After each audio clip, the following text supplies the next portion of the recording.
If you have been to Mexico City, you might have taken a day trip outside of the massive metropolis and visited this site, Teotihuacan. The Teotihuacan civilization is one of the first urbanized centers in all of the Americas.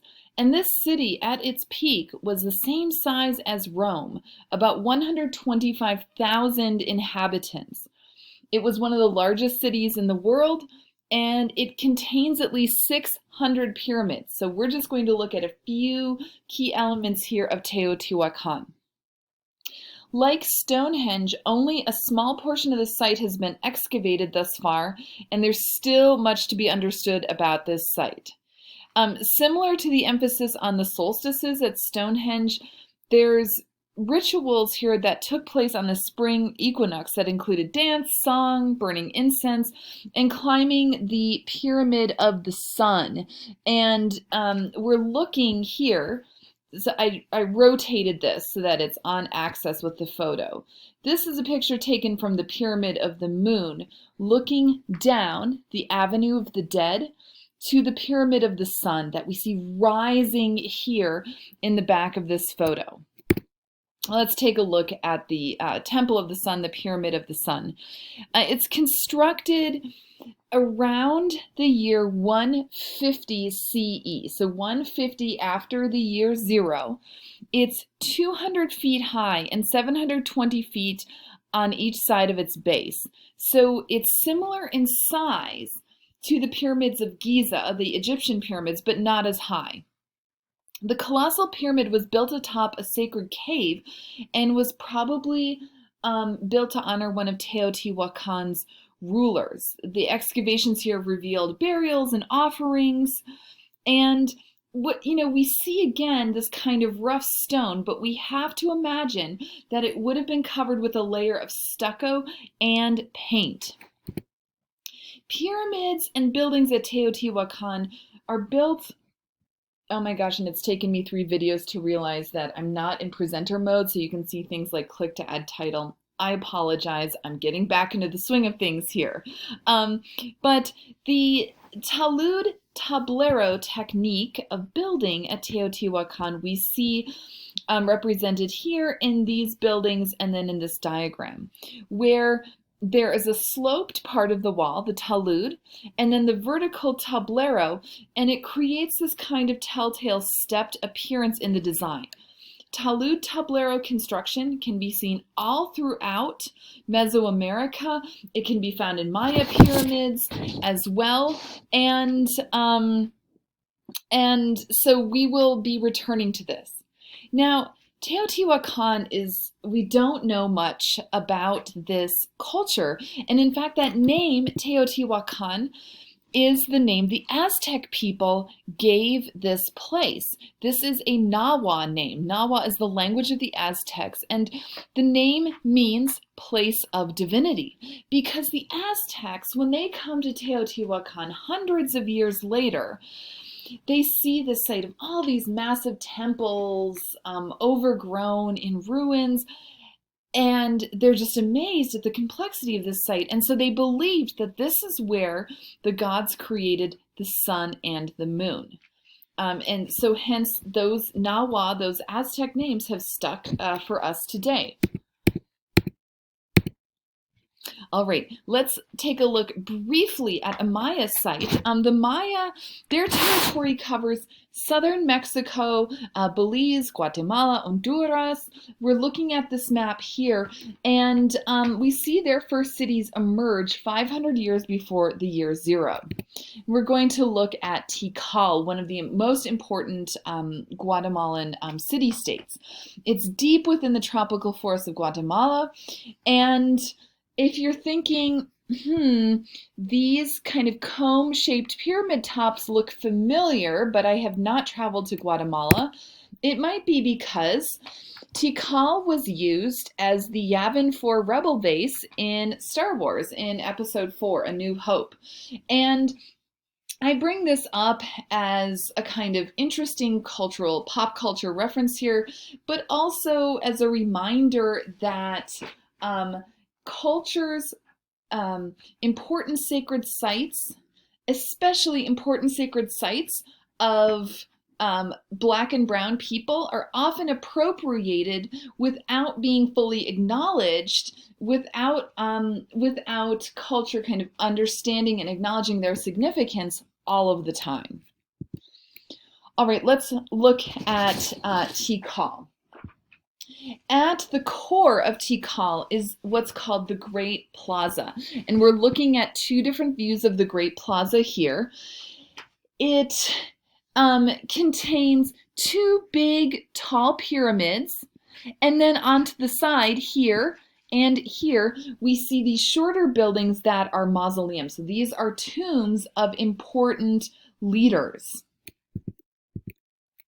And if we look closely at Temple 1 on the Great Plaza here, this is the typical Maya pyramid design with that kind of combed top, the very steep stairs, and this kind of stepped pyramid style.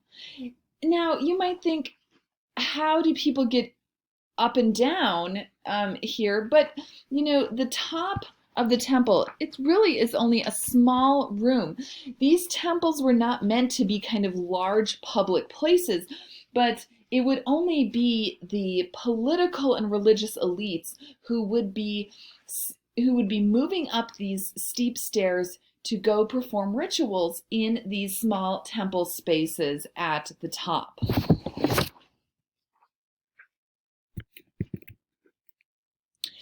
When we're looking at the North Acropolis here's the Great Plaza, so this is Temple 1 that we just looked at. The North Acropolis, and here in a kind of illustration of what it would have looked like in its heyday, we can see the kind of steps that are that evoke the Talud Tablero. And we also get a sense here of how complex Tikal is. Again, this is also a site that that has a lot of areas that have yet to be scientifically explored and understood. Okay, we're going to move to India, which is a crucial area for us in class because it is the birthplace of three major world religions: Hinduism, Buddhism, and Jainism. And we're only going to focus on Hinduism and Buddhism for the purposes of our class.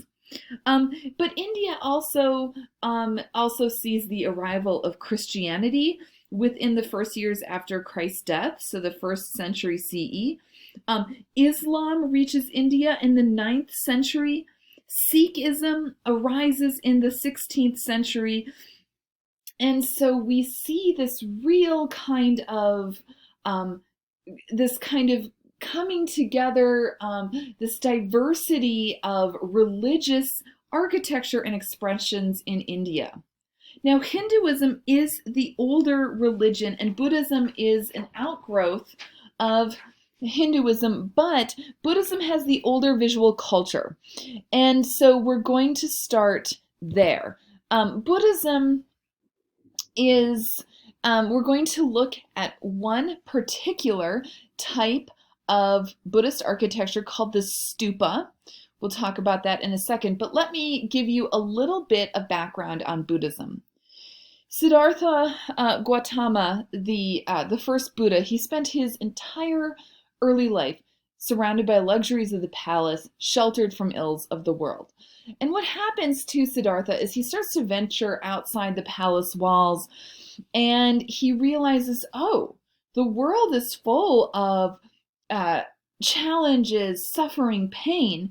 And so he gets to this village and he sits down under a tree and he starts to meditate. And he wants to understand why there's pain in the world. He wants to understand the illusionary nature of the world.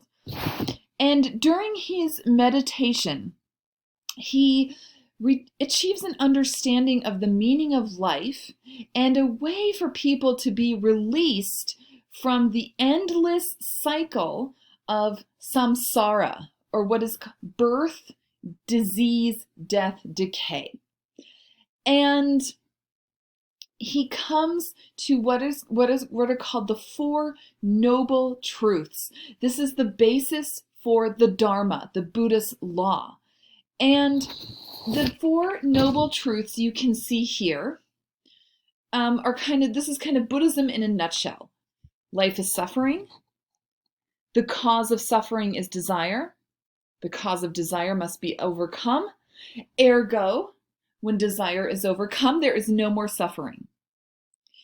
Now, like I said, we're only going to look at one particular Buddhist monument, a stupa, but I want you to understand a key shift here in Buddhist art and architecture. We're going to look at a stupa from the earlier phase, the Hinayana phase, which is aniconic. Icon is image, so this means no image. And specifically, this is no naturalistic, realistic image of the Buddha. The Buddha is only represented through symbols. This shifts in Buddhist art to the Mahayana phase, which is iconic, where we see actual physical representations of the Buddha. All right, let's look at the stupa, and I hope that you did take a look at that short YouTube clip of how practitioners walk around this structure. I think it's really important for us sitting here in Fort Collins or wherever else you might be to really understand how architecture is activated by the users, by the people who interact with it.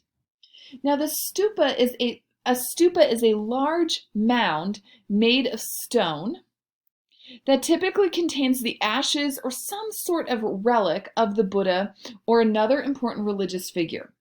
And what's important for you to know, too, is that the stupa, this is a solid object. So that big mound that we see, the practitioner does not enter, but instead walks in this circular path that's kind of fenced in here in a circumambulation. And that video shows you that circumambulation. So the stupa is a holy site that is meant to be a support for meditation and a symbolic reminder of the awakened, enlightened state of the mind. So you move around. It's kind of a walking meditation here to help Buddhist practitioners understand the Four Noble Truths.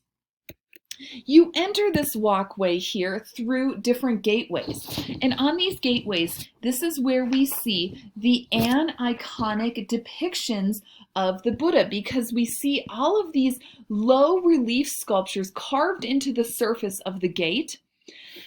And they show us scenes from the life of the Buddha, but he's never depicted amongst all of these people. Instead, we see a set of large footprints here on the right. We see a riderless horse at various points. Those are all symbols of the Buddha. So we don't see him himself. He's too holy. We just see his footprints. Or we just see the riderless horse. And then imagine that that is his means of travel. These gateways are very elaborate, and they also include these really amazing detailed figures here that sit kind of in the crook of the gateway. They're called bracket figures, and these are depictions of yakshis. Yakshi figures are, you might think, oh, they look a little bit voluptuous, they almost appear nude. There is definitely a reference here to fertility, to bounty. Yakshis are semi-divine figures that play a kind of guardian role in Buddhism. And so it makes sense to include them at the gate figure here. And you can see, again, these are very kind of lusty figures. And that is in no contradiction to the Buddhist ideals that we see depicted.